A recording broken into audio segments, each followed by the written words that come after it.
अभी अनपढ़ राजा ने एक फरमान दिया है, जब पूरा देश गैस सिलेंडर के लिए लाइनों में खड़ा हो गया, मूर्छित होके लाइनों में गिरने लगे, तो अनपढ़ राजा ने कहा मेरे दोस्तों चिंता मत करना, जैसे कोरोना के संकट से हम लड़े थे ऐसे ही हम इस संकट से भी लड़ लेंगे।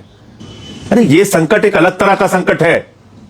अनपढ़ राजा महोदय कृपा करके इसको आप कोरोना से मत कंपेयर कीजिए, डरवाइए मत देश को, इतना भयभीत मत करिए देश को। आप विपक्ष के ऊपर आप तो पूरे देश को ही भयभीत कर रहे हैं। आपका काम ही है डराओ और राज करो, इस देश की जनता को डराओ और राज करो, यही आपका तरीका है। अब आपने इस संकट को कोरोना से तुलना कर दी। यह संकट तो आप लेके आए महोदय। आदरणीय प्रधानमंत्री जी, आप गए थे खामेनेई को, जब वो जिंदा थे उनसे मुलाकात की थी, ऊर्जा क्षेत्र में कई समझौते किए थे, चाबार पोर्ट का समझौता आपने किया था, 12,000 करोड़ रुपए वहां पे इन्वेस्टमेंट किया था आपने, और बाद में अमेरिका के डांटने के बाद, ट्रंप अंकल ने जब आपको डांटा, आपने वो पोर्ट बंद कर दिया, 12,000 करोड़ रुपए हिंदुस्तान का डुबा दिया आपने।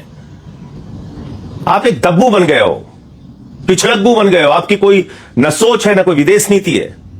यह संकट आपने पैदा किया, क्योंकि देश की आम जनता को तो यह बात पता नहीं, आपको पता थी कि हार्मोज का समुद्री मार्ग, जिस मार्ग का 60-70% हिस्सा ईरान के कब्जे में है, ईरान में आता है, उसी रास्ते से हिंदुस्तान का 60% कच्चा तेल और 50% गैस आती थी।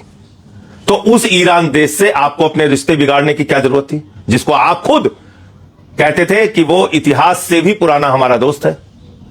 13 दिन के बाद, क्योंकि आपको तो लगा था कि अमेरिका और इजराइल मिलकर एक ही दिन में ईरान को उड़ा देंगे, उसके बाद आप फिर नाचेंगे उनके साथ मेडल पहन के, एक फर्जी मेडल जो आपको पहनाया था इजराइल वालों ने।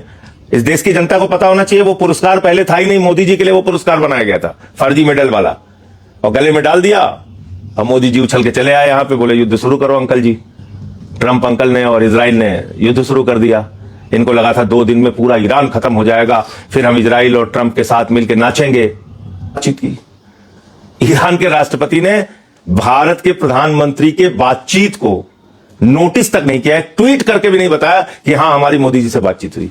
यह हैसियत बना दी आपने मोदी जी भारत की, अपने परंपरागत मित्र के साथ संबंध बिगाड़ के उसको धोखा देके।